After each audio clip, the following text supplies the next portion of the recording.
I only say that because it's just one more week before we deploy you back to Maui to get on the waves, to go see Skyrama, to go see Blee Hawaii 8, to go see Annie, to go see Jeff, to go see the whole crew. We're gonna miss you. But today, we're gonna look at this Armstrong 311. This is the Armstrong 311 Kite Surf Tow. We're actually gonna be using it behind the boat. Armstrong, you saw when I did the unpacking of this, they pack it really nicely as it delivers. Look at the shape. There's a slight concave. I'm not sure if you can see this, but there's a slight concave on each one of the footbeds. That's gonna help you hold on to that board pretty well. On the bottom here, it uses Armstrong's design. You can see the beveled back all the way to these beveled sides. And the thing about this being all carbon, super stiff. Check out how light it is.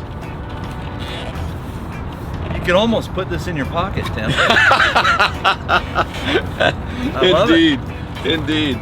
So today we're gonna go ahead, we're gonna put these stickers on it, then we're gonna get behind the boat and see how it rides.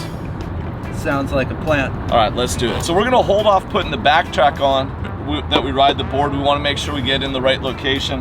The instinct is to put it roughly about there, but we just wanna make sure that we're not gonna be further forward on the board before we actually stick it on there.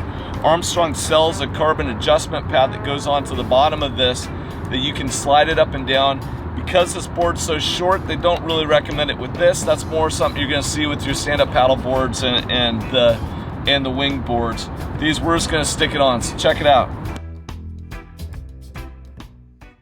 So we went ahead and got the traction pads put down on the board. We held off that. We started with the mast all the way back in the track, close to all the way back in the track to see how it feels. You see Johnny getting a feel for it here. Nice light swing weight, a couple small turns and some nice carbs, just kind of seeing how the board performs. What we decided was to go ahead and stop there and move the mast track all the way to the front and see how we like that. And that felt much better. John's going through here. That board just feels so light, so nimble as you're going ahead and carving. So you see him doing small turns here just to get a feel for it and to get used to it. And the thing about having an all carbon board that's designed for foiling, with that mast track covered, is that you get direct transfer from the rider down to the foil and vice versa. And you can tell that John is absolutely loving this board.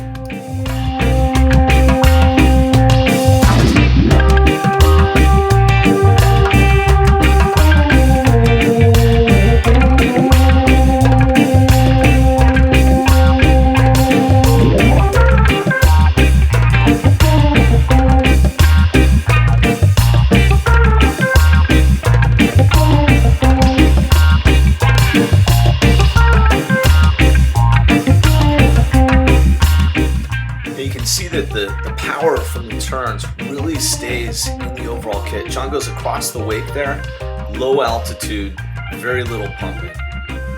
Johnny, how's that board? What never ceases to amaze me is the engineering prowess of Army Armstrong and crew. Straight from Australia to us. What a gift. This is a gift to the foil community and an excellent board to ride behind the boat. It's unbelievable.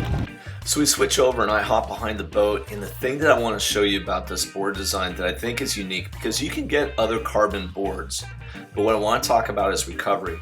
So here I'm riding pretty high on the mast, and you're going to see a wing breach. Wing breaches, and then I ogre into the wave.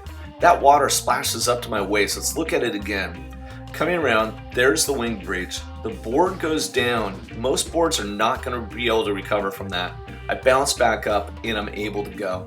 And what I found is when you're pumping this, even when you're doing wave transfers, third to third, third to fourth, fourth to fourth, and you go ahead and hit the water, the ability of this board to separate back up is unbelievable. A wave transfer, maybe one, maybe two pumps, effortless, because that carbon setup just holds all the energy.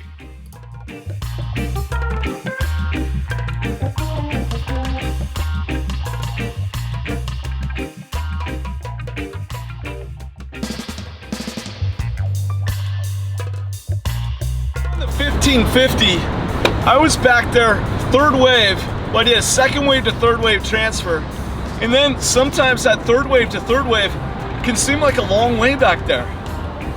Did third wave to third wave, no problem, and then did third wave to fourth wave transfers back and forth. So much power gets delivered through this board. It's unbelievable. The speed that you get increases the speed of the 1550, increases the speed of your overall foiling. Absolutely amazing. Amazing. So sometimes people ask about, well, hey, great, you weigh 175, John Ains weighs 185. What about the big guys? So we have George here on the left and we have Donnie on the right. These guys are over 200 pounds riding this and having a great time. Johnny. Yes. I gotta tell you, this board, hands down, by far, without a doubt, the best wakefoil board we've ridden. The design, it's carbon, it's light, so the swing weight is basically nothing. It's carbon, it's stiff. You get direct feel straight from the board down to the foil. It's unbelievable. I had a couple times where I touched down, and sometimes when you touch down a flat board, flat bottom design, you suck down to the water. You really have to work to pump to get back up. This thing, because of this design, being beveled like that, no joke, man. I came down, I actually landed one of those turns kind of in this corner. It separated right back off the water in a way I went to go. It's hands down game changer. What do you think? I would agree with everything you said. Yeah, this board's super phenomenal, perfect for towing behind the boat. If you're in good paddle shape, you could probably paddle that into waves. It's just an all-around great board. What the carbon does and the design does is it gives you direct response to the foil. So the other boards, there's a little input lag. On this, it doesn't exist. So when you go to pump, when you go to turn, everything's precise, everything's in tune, and it's a lot of fun. It was unbelievable. I'd say the one criticism that we would have about this is we wish when they sent us the board that these pads were loose so that we could move them up a little bit. Yeah, that's the only thing. I think, where the tracks are placed in the board and with your mast position here, you're likely riding it, pretty forward. If you're an advanced foiler, it's going to be a bit forward because you'll reduce the swing weight. You'll get more glide and lift. Yeah. That said, even with this all the way back in the track, these pads are a little far back. So yeah, I would say if these were up an inch, it'd probably be better. You have more useful area of grip on your foot. Yeah.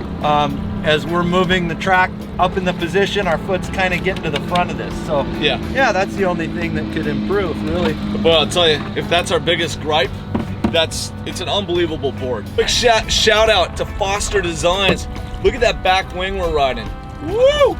That thing just brings everything even looser. Armstrong board, I can recommend this without hesitation. We sell them, we ship them anywhere you are in the world. We'll make it happen, we'll get it to you. You're gonna love this board. I don't think we've ridden anything behind the boat quite like it yet. Thank you so much for checking out this video. We hope it was useful for you. Tune in, give us a like, thumbs up, share it with your friends. Come back to check out more things about foiling. And Johnny, we're just almost at the start of ski season. We'll do our 2021 ski review about mid-October. Get ready for that. You will love this board. Thanks so much for checking it out, and we'll see you later.